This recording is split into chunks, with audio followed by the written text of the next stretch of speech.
I'm gonna be honest, I wasn't gonna make a video about this because typically game reviews don't do very well, but you guys have to play this game, and I'm gonna tell you why.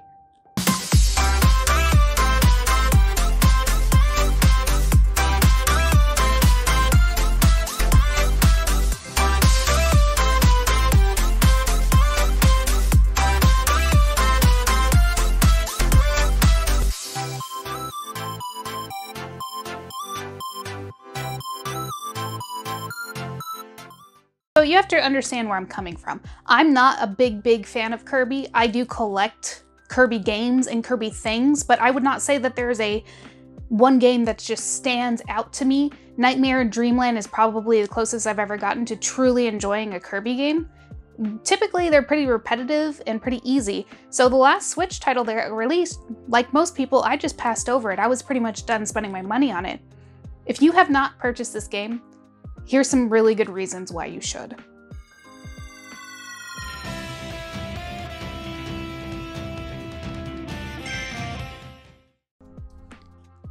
For those of you who have not played this game yet, I'll touch on the story a little bit. You start the game on a beach and it reminds you of something familiar.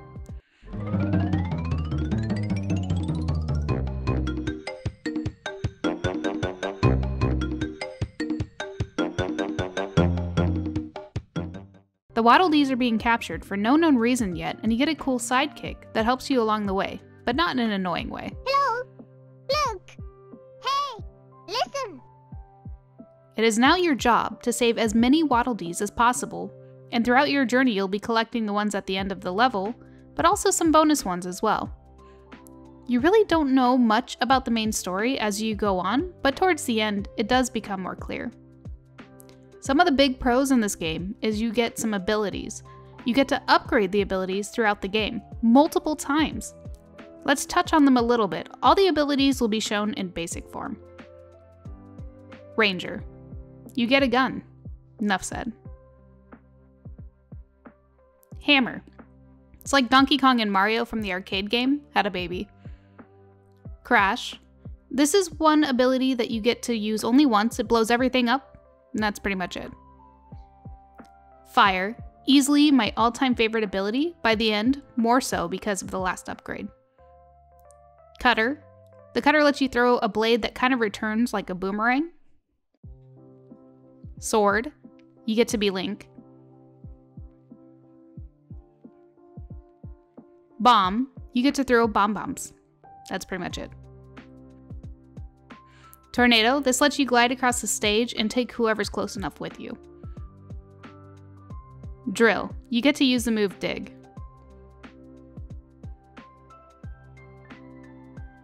Sleep, Sleepy Kirby, pretty much useless, stay away. Needle, you get to pick up enemies with your spikes. Ice, you get to freeze enemies and skate around.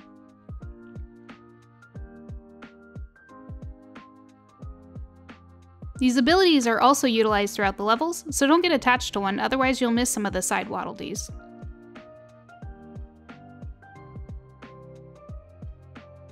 To upgrade these abilities, you go through a series of minigames or challenges to get some stones that are a part of the equation.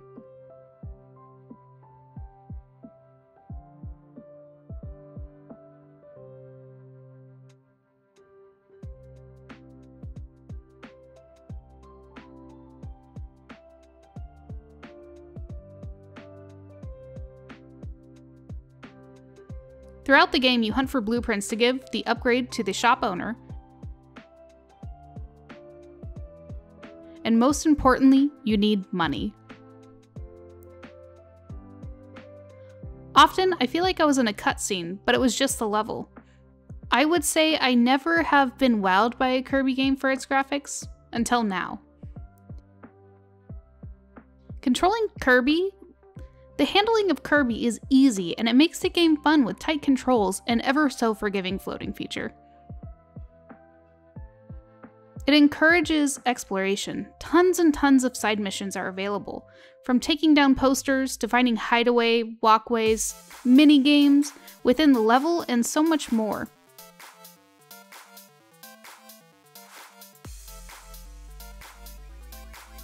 The time you can put into the game feels endless.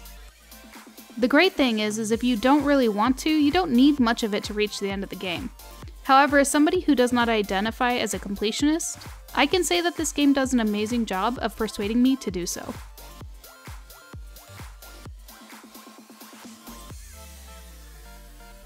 I would say that this game is something I'm likely to pick up to play for years to come. There are too many things to collect and discover. I doubt I'll ever be able to remember where they all are. I had to replay some of the beginning of this game because I originally wasn't going to make a video for this, but this game is so fun, I needed to let people know. Replaying the beginning didn't even feel like a chore. I had fun going back and playing the beginning with my newfound knowledge of the gameplay. In mouthful mode, you get to take on a bunch of different shapes, from a car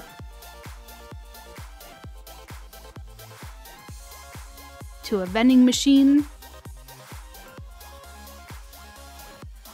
to a light bulb.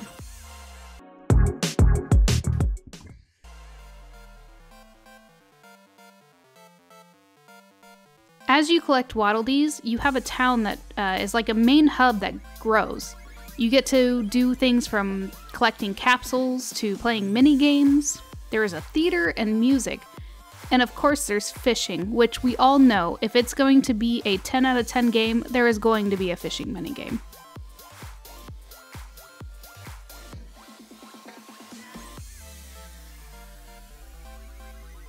Some of the few cons that I had about this game was the repeating of the enemies.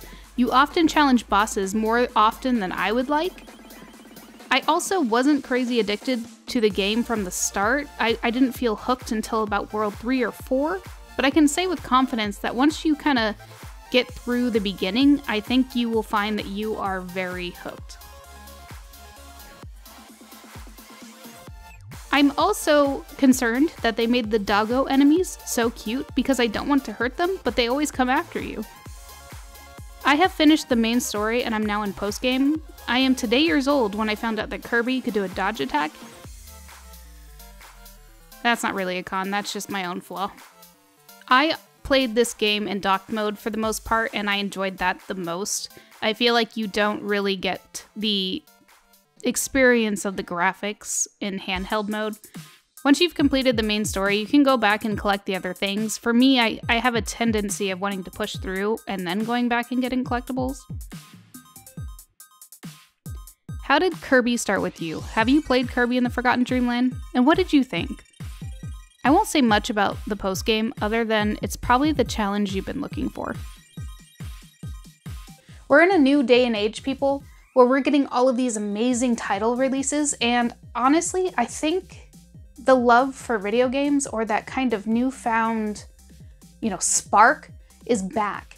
I mean, we get Breath of the Wild, Mario Odyssey, a bunch of our loved games being ported. I mean, Nintendo, I feel like, has been in this little space where the games were fun, but they didn't have that spark that they had in the 90s, and I'm starting to feel that again with these games. A lot, my joy for it has come back. Very few times have I finished a game and thought, man, there's nothing I would have changed about it.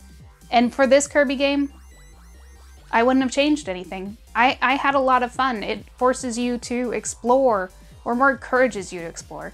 It's a lot of fun in discovering the different ways that you can use the mouthful mode, which I originally thought was going to be a cheesy gimmick, but it actually makes a lot of sense. If anything, I wish there were more modes. The game was amazing, and I hope you guys do play it, and I hope this video encourages you to go out and try it. I know that Kirby hasn't been amazing in the past, but trust me when I say that this one is it. This is the best Kirby game that's ever been made. The story is a little bit questionable and it doesn't make sense till the end, but you'll get there when you see it. Thank you all so much for watching. Thank you so much for being patient with me with my infrequent uploads. I think my life is finally settling to the point where I can start doing regular uploads again. So thank you so much for everyone who's been sticking around.